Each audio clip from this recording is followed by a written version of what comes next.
Assalamualaikum warahmatullahi wabarakatuh. Halo teman-teman, perkenalkan saya Abdul Aziz. Di era digital seperti sekarang, data pribadi kita menjadi salah satu aset paling berharga. Mulai dari informasi kartu kredit hingga detail identitas. Semuanya tersimpan di berbagai platform digital. Tapi pernahkah kalian berpikir apa yang terjadi jika data ini jatuh ke tangan yang salah? Kebocoran data menjadi salah satu ancaman terbesar yang kita hadapi saat ini. Berbagai kasus telah terjadi, melibatkan perusahaan-perusahaan besar hingga mengakibatkan jutaan data pengguna bocor publik. Jadi di sini saya akan menjelaskan sedikit contoh kasus yang pernah terjadi tentang kebocoran data di Indonesia. Oke, jadi yang pertama di sini ada kasus kebocoran data di Kemenkes, ya terjadi di rumah sakit besar di Indonesia. Di sini ada kebocorannya seperti pemeriksaan radiologi, termasuk foto dan identitas pasien, serta hasil CT scan, tes COVID-19, hasil ronsen lengkap dengan nama pasien, asal rumah sakit, dan waktu pengambilan gambar. Apa sih dampak negatif dari kebocoran di rumah sakit ini? Jadi dampak negatifnya, misal ada data yang mengidap penyakit atau kondisi medis tertentu yang sifatnya itu rahasia, dan jika diketahui oleh publik itu bakal mengakibatkan dirinya dijauhi atau bahkan diberhentikan dari pekerjaannya. Selain itu juga jika terdapat foto medis pasien yang tidak pantas dilihat lalu disebarkan, hal itu tentunya akan memberikan dampak psikologis yang berat bagi pasien. Oke, selanjutnya ada kasus kebocoran data dari nasabah BSI. Eh, Kasus ini terjadi diawali dengan serangan grup ransomware, yaitu Lockbit, pada 8 Mei 2023. Di sini ke data yang dicuri meliputi 9 database yang berisi informasi pribadi. Lebih dari 15 juta pelanggan, karyawan, baik itu nomor telepon, alamat, nama, informasi dokumen, jumlah rekening, nomor kartu, transaksi, dan banyak lagi. Lalu yang kedua ada dokumen keuangan, yang ketiga ada dokumen hukum, yang keempat adalah NDA, dan yang terakhir ada kata sandi untuk semua layanan internal dan eksternal yang digunakan di bank. Ya, jadi yang terakhir di sini ada kasus kebocoran data pribadi konsumen pada platform e-commerce di Indonesia. Jadi bagi yang nggak tahu apa itu e-commerce itu merupakan suatu platform yang sangat memudahkan konsumen dalam jual beli jual beli barang atau jasa secara online. Singkatnya itu aplikasi seperti Shopee, Tokopedia, Lazada, Bukalapak, dan lain sebagainya. Jadi saat kita mengakses suatu e-commerce itu kan kita awalnya disuruh buat mendaftarkan identitas diri dengan lengkap beserta dengan alamat kita. Nah, itu kemungkinan besar bisa menjadi sasaran empuk untuk para hacker. Beberapa waktu yang lalu, tepatnya pada tahun 2019, sempat terjadi suatu upaya peretasan yang terjadi pada suatu e-commerce. Upaya peretasan 13 juta akun tersebut ternyata dilakukan oleh hacker asal Pakistan. E-commerce tersebut kemudian mengklarifikasi bahwa memang benar adanya upaya peretasan yang terjadi pada situs e-commerce tersebut. Namun dari pihak e-commerce meyakinkan bahwa tidak ada sedikit pun data pribadi konsumen yang didapatkan oleh hacker tersebut berupa password atau data finansial konsumen mereka. Oke, jadi selanjutnya di sini saya akan memberikan informasi kepada kalian bagaimana cara kita mengecek apakah email kita sudah aman atau sudah pernah bocor. Simak saja videonya sampai selesai agar kalian bisa mengamankan data pribadi kalian dengan lebih baik. Oke, jadi di sini saya sudah menyiapkan 5 website untuk mengecek email kita apakah aman atau tidak. Kalian bisa mengklik link di bawah ya, di deskripsi. Yang pertama ini ada periksa data. Kita coba masukkan email yang akan kita cek. Jadi di sini si akun tersebut tadi terdapat 4 kebocoran data, yaitu ada Edmodo, Shopback, Tokopedia, Wattpad. Nah, di sini di Edmodo apa aja nih data yang bocor? Ada email, ada password, username, dan lain-lain. Di Shopback ada email, lokasi, nama lengkap. Di Tokopedia ada tanggal lahirnya juga, email, bahkan jenis kelamin. Di Wattpad ini ada BIOS, tanggal lahir, kemudian email. Jadi di website ini kalian bisa mengecek email secara gratis, kemudian mengetahui kapan data tersebut bocor dan apa saja yang bocor. Selanjutnya ada Have I been PWNet. Oke, jadi sama aja saya menggunakan ini email yang tadi.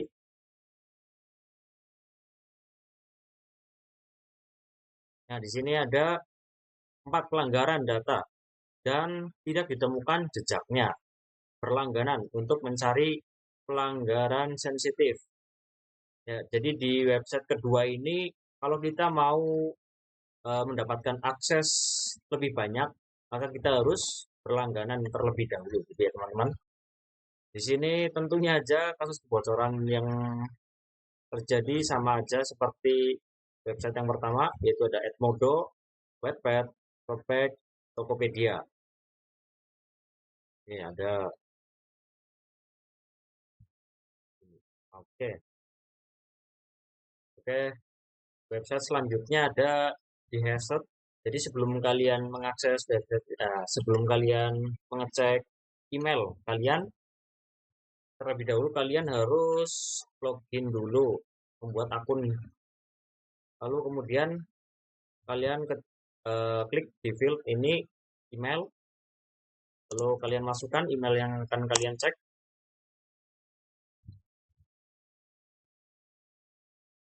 Apa ini? Kita Indonesiakan dulu. Dua hasil ditemukan.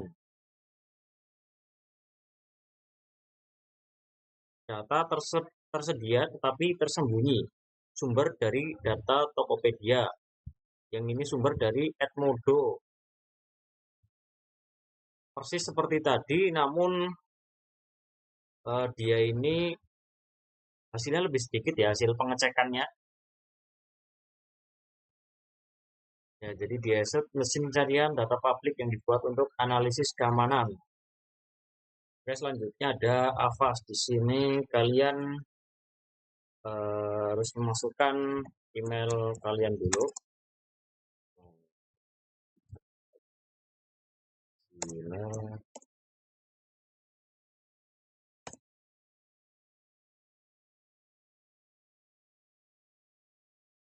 Oke, no password klik. Stop. Oke, jadi di sini saya pakai akun pribadi saya. Di sini nggak ada kebocoran data untuk email saya sendiri. Jadi alhamdulillah aman email saya. Oke, selanjutnya yang terakhir ini ada Mozilla Monitor. Jadi di sini kalian harus login dulu dengan klik masuk di pojok kanan atas. Kemudian pilih akun kalian, lanjutkan.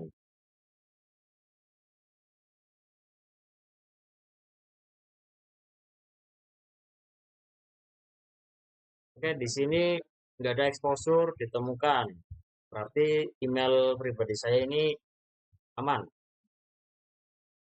Jadi kesimpulannya dari 5 website yang saya berikan tadi, yang pertama ada periksa data. Di periksa data ini kita bisa mengecek email apapun tanpa kita harus login, tanpa kita harus memasukkan kata sandi. Dan saya ini yang tadi saya masukkan emailnya saya dapat dari databasedunia.com. Di sini ada beberapa email-email yang memang nggak aman untuk dicek gitu. Lalu yang kedua, have I been ini harus login ya tadi, mirip juga, cuma ini kalau mau apa namanya mengakses fitur lebih banyak kita harus berlangganan. Yang ketiga ini ada di hash, itu kita juga harus login dulu ke akun kita. Tapi di sini apa data yang bocor itu hasilnya lebih sedikit daripada email yang pertama dan kedua yang tadi ya. Dan yang ketiga ini emang kita harus benar-benar masuk login ke email kita sendiri, kemudian kita baru bisa mengecek apakah email kita bisa aman atau tidak. Dan yang terakhir ini ada Mozilla Monitor, sama aja harus login dulu, kemudian kita baru dapat informasi tentang kebocoran data. Oke teman-teman, jadi setelah kalian mengecek data kalian ini, email kalian ini aman atau enggak tadi, mungkin kalian bertanya-tanya, gimana sih kok bisa data kita itu bocor?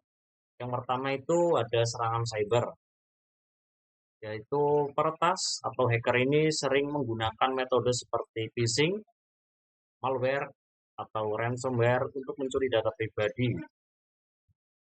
Kemudian yang kedua, ada mungkin password kalian itu lemah ya, password mungkin mudah ditebak. Intinya jangan menggunakan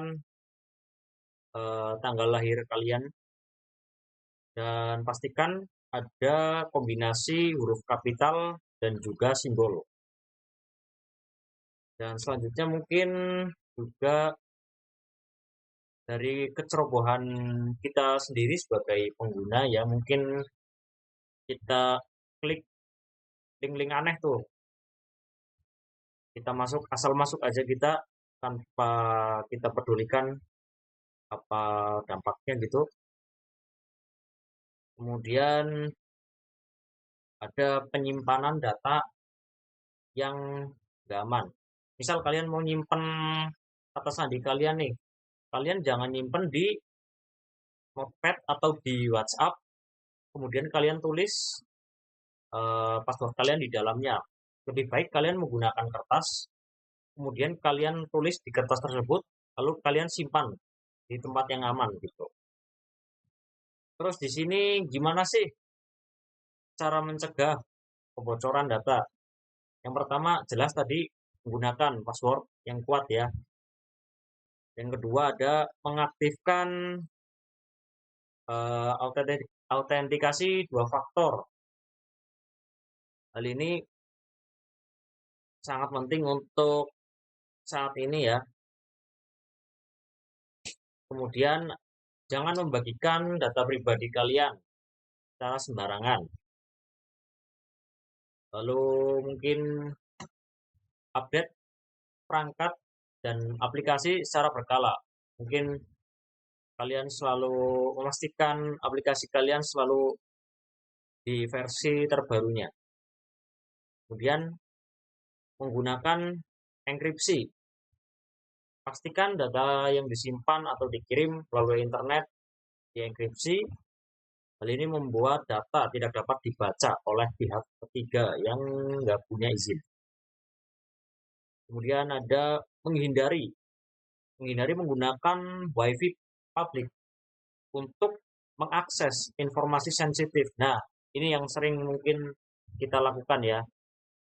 Mungkin lagi kita nongkrong di kafe gitu kan, biasanya ada wifi gratis, kita langsung aja pakai kalau kita mengakses informasi-informasi sensitif kita. Nah, itu kemungkinan besar bisa dimanfaatkan oleh orang yang nggak bertanggung jawab gitu untuk mendapatkan informasi sensitif kita tadi. Kemudian waspadai email atau pesan phishing yang tadi jangan ngeklik link atau unduhan dari email yang mencurigakan, gitu kan. Terutama yang meminta informasi pribadi.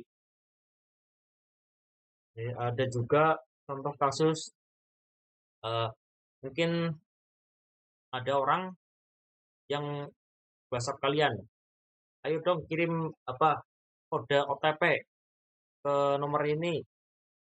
Nah, itu bisa jadi itu phishing. Kemudian ada yang terakhir menggunakan antivirus dan firewall. Install perangkat lunak antivirus dan pastikan firewall diaktifkan pada perangkat untuk memberikan lapisan perlindungan tambahan terhadap serangan malware.